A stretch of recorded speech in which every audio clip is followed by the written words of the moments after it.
കണ്ണൂർ വിമാനത്താവളത്തിൽ നിന്നുള്ള ഈ വർഷത്തെ ഹജ്ജ് സർവീസ് മെയ് 11 മുതൽ ആരംഭിക്കും. 29 വരെയാണ് സർവീസ് നടക്കുക.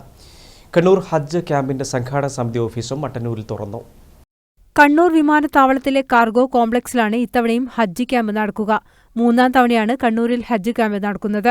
കണ്ണൂരിൽ നിന്ന് എയർ ഇന്ത്യ എക്സ്പ്രസ് ആകെ 28 സർവീസുകളാണ് നടത്തുക. 4788 പേരാണ് കണ്ണൂർ വിമാനത്താവളം വഴി ഇത്തവണ ഹജ്ജിന് പോകുന്നത്.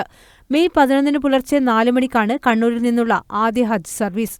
29 അവസാന സർവീസ് പുറപ്പെടും. കഴിഞ്ഞ വർഷം 3218 പേരാണ് കണ്ണൂർ വിമാനത്താവളം വഴി സർവീസ് നടത്തിയത്. സൗദി എയർലൈൻസിന്റെ വൈഡ് ബോഡി വിമാനങ്ങളായതിനാൽ 9 സർവീസ് മാത്രമാണ് നടത്തേണ്ടി വന്നത്. 171 പേർക്ക് യാത്ര ചെയ്യാവുന്ന വിമാനങ്ങളാണ് ഇത്തവണ എയർ ഇന്ത്യ എക്സ്പ്രസ് ഹജ്ജ് സർവീസിന് ഉപയോഗിക്കുന്നത്. മിക്ക ദിവസങ്ങളിലും ജിദ്ദയിലേക്ക് 2 സർവീസുകളുണ്ടാകും. കണ്ണൂർ വിമാനത്താവളത്തിൽ ഹജ്ജ് ഹൌസിന്റെ നിർമ്മാണം പൂർത്തിയാകുന്നതോടെ അടുത്ത വർഷം ഹജ്ജ് ക്യാമ്പ് ഇവിടെ നടത്താനുള്ള ശ്രമമാണ് നടക്കുന്നത്. സംഘാടക സമിതി ഓഫീസ് ഉദ്ഘാടനം മട്ടന്നൂരിൽ കെ ശൈലജ MLA നിർവഹിച്ചു. വളരെ വിജയകരമായി നിർവഹിക്കാൻ സാധിച്ചു.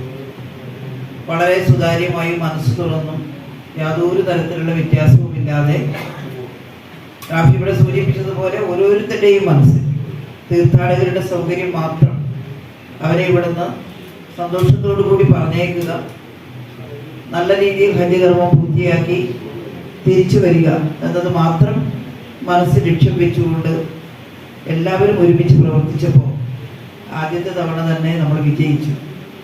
B Shamsuddin, K Velayudhan, T P Fathima, K V Mini തുടങ്ങിയവർ പങ്കെടുത്തു. News bureau, Mattannur.